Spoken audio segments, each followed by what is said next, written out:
Assalamualaikum warahmatullahi wabarakatuh. Pada kesempatan kali ini, kami dari kelompok 5 akan mempresentasikan mengenai regulasi pelaporan keuangan untuk kepentingan ekonomi. Sebelum memulai presentasi, izinkan saya memperkenalkan anggota kelompok 5. Yang pertama ada Dinda Putri Septiani dengan NIM 069, kemudian ada Mega Ayu Dwi Savitri dengan NIM 089, kemudian ada Kevin Glenn Christopher Ginsel dengan NIM 101, dan yang terakhir ada Calvin Abonaran Sijaba dengan NIM 117. Materi yang pertama yaitu regulasi akuntansi untuk pasar. Teori tentang regulasi.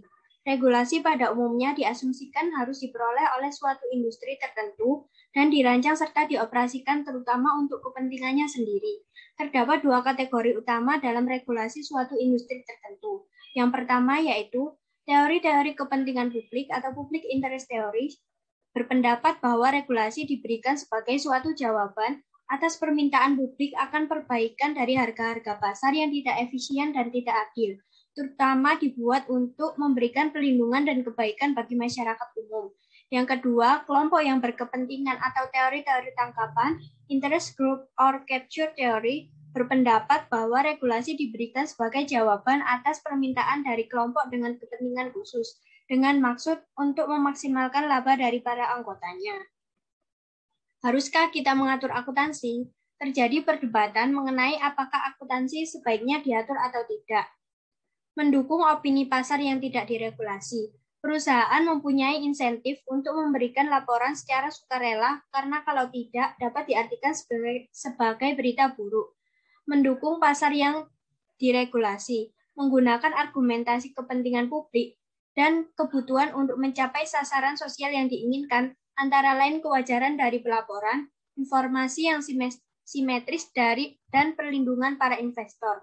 Kegagalan pasar mungkin diakibatkan dari keengganan suatu perusahaan untuk mengungkapkan informasi tentang dirinya sendiri karena ia merupakan pemasok monopoli dari informasi tersebut, kemudian terjadinya kecurangan dan kurangnya produksi informasi akuntansi sebagai barang publik. Pendekatan pasar bebas. Asumsi dasar, informasi akuntansi adalah sebuah barang ekonomi, sama seperti barang atau jasa lainnya. Oleh karena itu, ia menjadi subjek atas kekuatan permintaan dan kekuatan pasok. Hasilnya adalah jumlah optimal dari informasi yang diungkapkan pada harga yang optimal.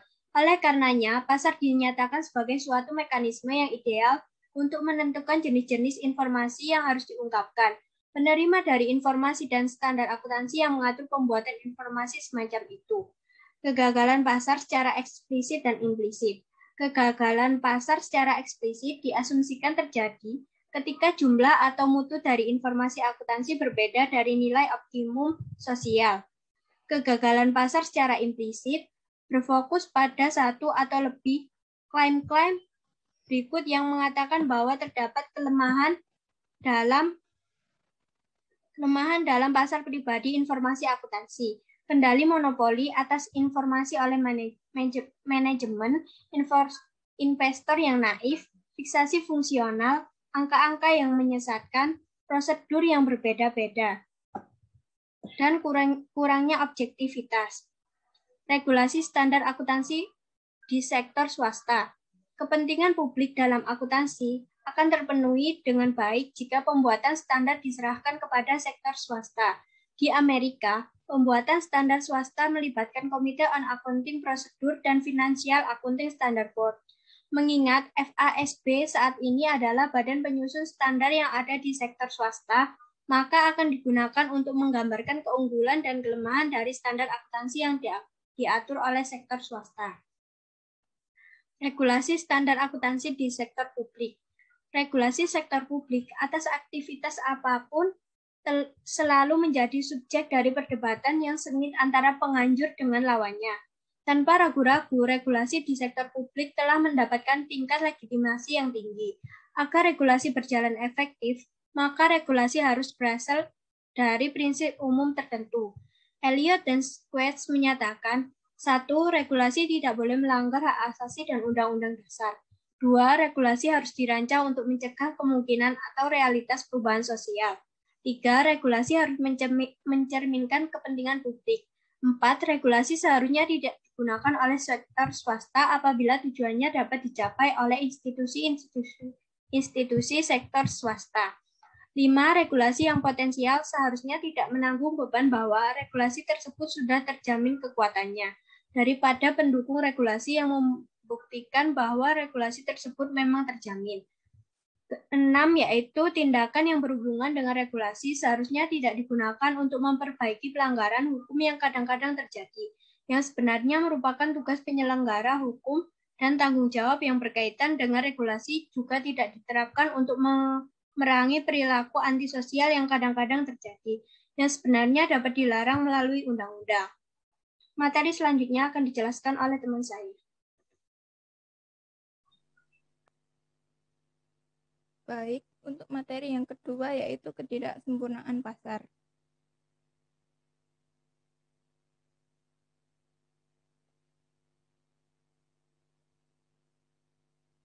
Ketidaksempurnaan pasar tidak berarti sebuah pasar tidak lagi berfungsi. Bahkan, sebuah ketidaksempurnaan pasar adalah situasi di mana sebuah pasar efisien dalam mengatur produksi atau alokasi barang dan jasa ke konsumen. Ekonomi normalnya memakai istilah ini pada situasi di mana efisiensi sudah dramatis atau ketika disugestikan bahwa institusi non-pasar akan memberi hasil yang diinginkan. Di sisi lain, pada konteks politik, pemegang modal atau saham menggunakan istilah ketidaksempurnaan pasar, situasi saat pasar dipaksa untuk tidak melayani kepentingan publik, sebuah pernyataan subjektif yang biasanya dibuat dari landasan moral atau sosial. Atau dapat dikatakan ketidaksempurnaan pasar adalah di mana suatu pasar tidak dapat menjalankan secara sempurna sesuai dengan fungsi awal sebagai pasar dan situasi di mana semua kekuatan yang ada dalam pasar, permintaan dan penawaran berada dalam keadaan ketidakseimbangan. Next. Penyebab ketidaksempurnaan pasar. Yang pertama, barang umum atau common goods. Common goods adalah barang yang tersedia bagi masyarakat dalam jumlah tidak terbatas, namun memiliki nilai bersaing. Permasalahan yang terjadi pada common good dapat diselesaikan dengan adanya hak kepemilikan sehingga dapat diperjualbelikan secara individual. Untuk beberapa jenis barang, hak pemilikan tidak dapat diberikan kepada satu individu, melainkan diberikan kepada sekelompok masyarakat, misalnya sebidang tanah milik desa. Penyebab ketidaksempurnaan pasar. Yang kedua, unsur ketidaksempurnaan pasar. Alokasi sumber-sumber ekonomi yang efisien tidak dapat diserahkan pada mekanisme pasar, oleh karena adanya monopoli atau adanya usaha yang mempunyai biaya marginal yang selalu menurun, dan adanya usaha yang mempunyai biaya marginal nol. Mekanisme pasar dapat melakukan alokasi faktor-faktor ekonomi secara efisien hanya pada pasar persaingan sempurna. Oleh karena hanya pada pasar persaingan sempurna, terdapat kesamaan antar motivasi pengusaha dan tingkat produksi yang oleh masyarakat dianggap efisien. Sebagai contoh, harga di pasar dapat terdistorsi oleh kekuatan-kekuatan pembeli dan penjual berupa monopoli. Monopoli atau dalam kasus lain dari penyalahgunaan kekuasaan pasar di mana sebuah pembeli atau penjual bisa memberi pengaruh signifikan pada harga atau keluaran. Individu-individu tersebut dengan kekuatannya, baik uang maupun produk, dapat melakukan pengaturan harga suatu barang atau jasa. Hal ini dapat berimplikasi buruk terhadap pelaku pasar yang lain dan masyarakat yang membutuhkan barang atau jasa tersebut. Next. Penyebab yang ketiga, barang publik. Beberapa jenis barang sangat dibutuhkan oleh masyarakat, akan tetapi tidak seorang pun yang bersedia menghasilkannya atau mungkin dihasilkan oleh pihak swasta, akan tetapi dalam jumlah. Barang publik murni yang mempunyai dua karakteristik utama, yaitu penggunaannya tidak bersaingan dan tidak diterapkan prinsip pengecualian. Oleh karena pihak swasta tidak mau menghasilkan barang publik murni, maka pemerintahlah yang harus menghasilkannya agar kesejahteraan masyarakat dapat ditingkatkan. Untuk materi yang ketiga, yaitu proses regulasi. Menurut Work pada tahun 2001, regulasi pada dasarnya adalah sebuah aktivitas politik. Regulasi tidak dimaksudkan sebagai kecaman atau mengejutkan karena regulasi menjalankan kepentingan publik. Bagaimanapun, tidak jelas secara persis apakah pengertian dari kepentingan publik, karena kesejahteraan tidak dapat diukur. The impossible theory. Tidak ada kriteria untuk menentukan apakah kebijakan yang akan memaksimalkan kepentingan publik. Konsekuensinya, gagasan kepentingan publik paling baik dipahami dalam konteks politik dan dengan menunjuk kepada kenyataan redistribusi laba dan kesejahteraan yang dianjurkan. Tidak ada cara untuk menentukan regulasi akuntansi yang optimal, dan regulasi menjadi hasil sebuah proses politik sebagaimana proses ekonomi. Untuk selanjutnya akan dilanjutkan oleh rekan saya.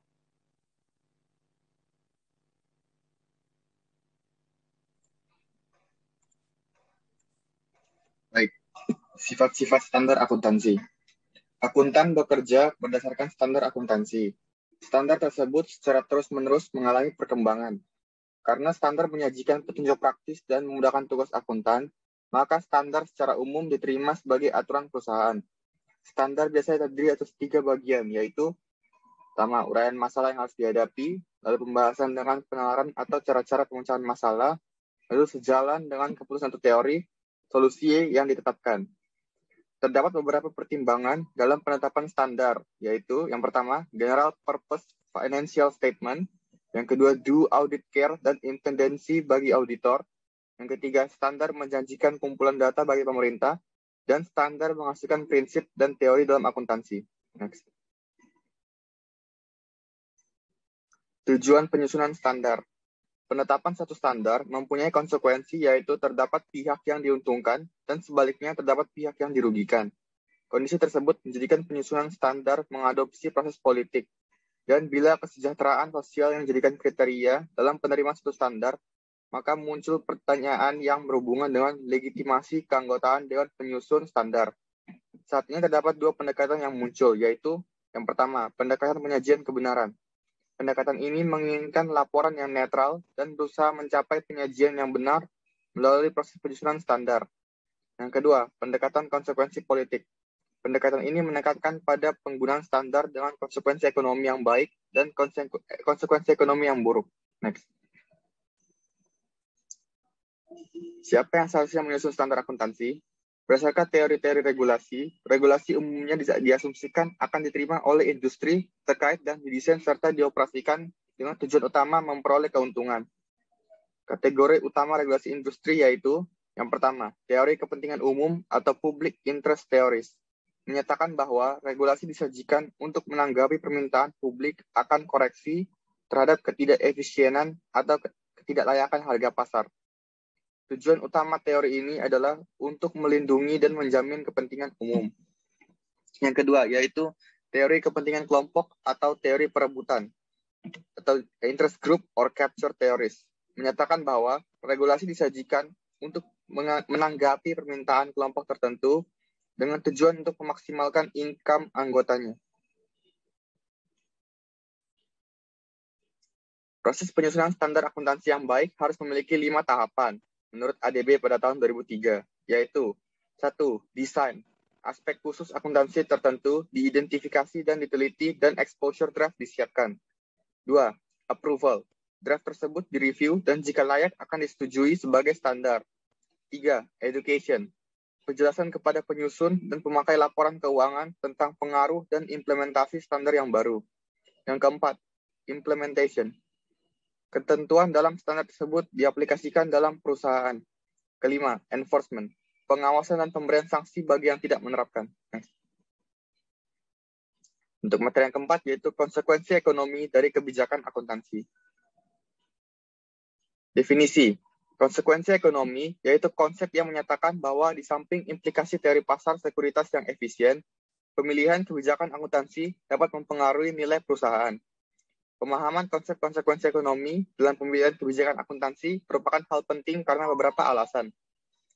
Yang pertama, konsep itu sendiri merupakan hal yang menarik. Yang kedua, usul bahwa kebijakan akuntansi bukan merupakan persoalan, bertentangan dengan pengalaman akuntan. Dan yang ketiga, hadirnya konsekuensi ekonomi menimbulkan pertanyaan mengapa konsekuensi ekonomi tersebut ada. Konsekuensi ekonomi adalah konsep yang menyatakan bahwa walaupun bertentangan dengan implikasi teori pasar modal efisien, pilihan kebijakan akuntansi dapat mempengaruhi nilai perusahaan. Walaupun dengan implikasi kebijakan teori pasar modal efisien, tampak bahwa pilihan kebijakan akuntansi memiliki konsekuensi ekonomi bagi pemakai laporan keuangan, walaupun tidak secara langsung mempengaruhi aliran kas perusahaan. Esensi dari konsekuensi ekonomi adalah bahwa kebijakan akuntansi dan perubahan kebijakan akuntansi tersebut merupakan suatu permasalahan atau matter, terutama permasalahan bagi manajemen. Akan tetapi, apabila hal tersebut merupakan permasalahan bagi manajemen, kebijakan akuntansi juga permasalahan bagi investor yang memiliki perusahaan karena manajer dapat mengubah hasil operasi perusahaan sesungguhnya dengan melakukan perubahan kebijakan akuntansi. Untuk slide berikutnya akan dijelaskan oleh rekan saya. Selanjutnya materi tentang munculnya konsekuensi ekonomi. Salah satu catatan yang paling meyakinkan mengenai keberadaan konsekuensi ekonomi terdapat pada artikel yang ditulis oleh Stephen Zepp pada tahun 1978 yang berjudul The Rise of Economic Consequence. Mendefinisikan konsekuensi ekonomi sebagai dampak dari pelaporan akuntansi pada kebiasaan pembuatan keputusan dalam bisnis, pemerintah, dan kreditur. Esensi dari definisi tersebut adalah pelaporan akuntansi bisa mempengaruhi keputusan sesungguhnya yang dibuat oleh manajer dan lainnya, dibandingkan dengan hanya merefleksikan hasil dari keputusan-keputusan tersebut. Zepp mendokumentasikan beberapa kejadian di mana bisnis, asosiasi industri, dan pemerintah berusaha untuk memengaruhi atau telah mempengaruhi standar akuntansi yang ditetapkan oleh Accounting Principles Board atau pendahulu FASB dan pendahulunya Committee on Accounting Procedure atau CAP. Next.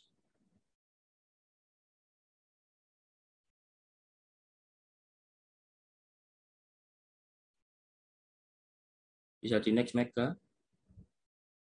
Alasan lain munculnya konsekuensi ekonomi. Yang pertama, konsekuensi ekonomi muncul karena perusahaan melakukan kontrak seperti kompensasi eksekutif dan kontrak utang. Yang kedua, kebijakan akuntansi yang digunakan dapat merupakan sumber informasi yang penting bagi investor. Manajer dapat menggunakan sumber informasi berupa pilihan kebijakan akuntansi yang dipilih sebagai sinyal tentang informasi dalam atau dari perusahaan. Yang ketiga, teori pasar modal efisien gagal menjelaskan perilaku pasar. Berdasarkan teori pasar modal efisien, suatu perubahan akuntansi direaksi oleh pasar hanya apabila perubahan akuntansi tersebut berpengaruh terhadap arus kas perusahaan.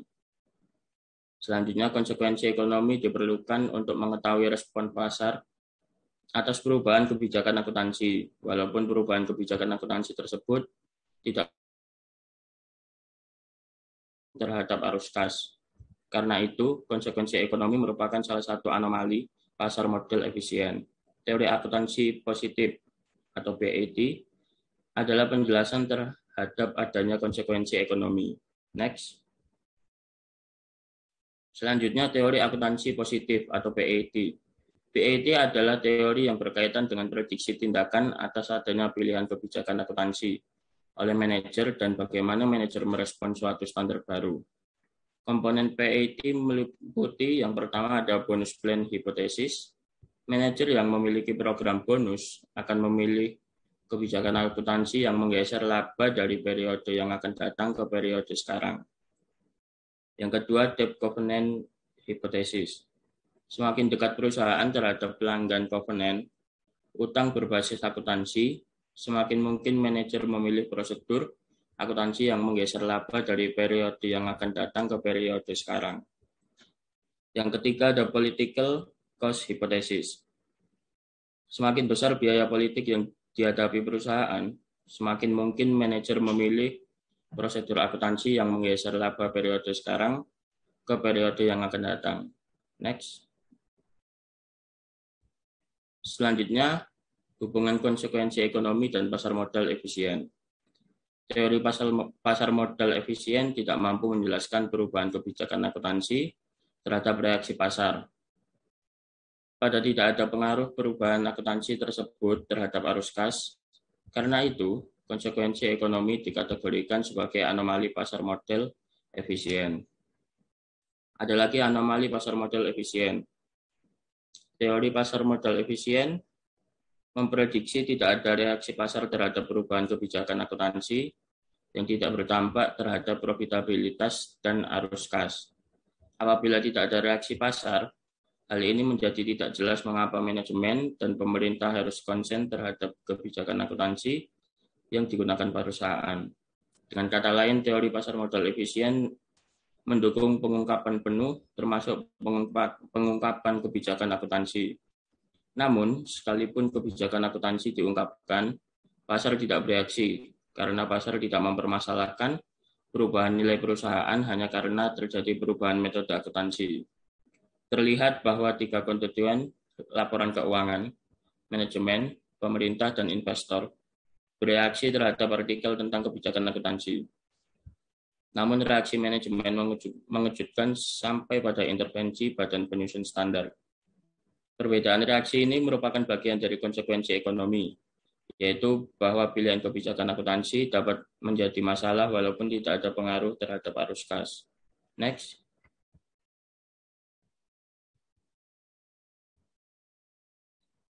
Selanjutnya, rekonsiliasi konsekuensi ekonomi dan pasar modal efisien. Konsekuensi ekonomi merupakan anomali bagi pasar modal efisien. Hal ini terjadi karena perubahan kebijakan akuntansi yang tidak berpengaruh terhadap arus kas, memiliki konsekuensi ekonomi tetapi tidak direaksi oleh pasar. Bagi manajer, kebijakan akuntansi adalah suatu masalah karena 2 hal. Yang pertama, ada bonus manajer seringkali ditentukan berdasarkan variabel akuntansi.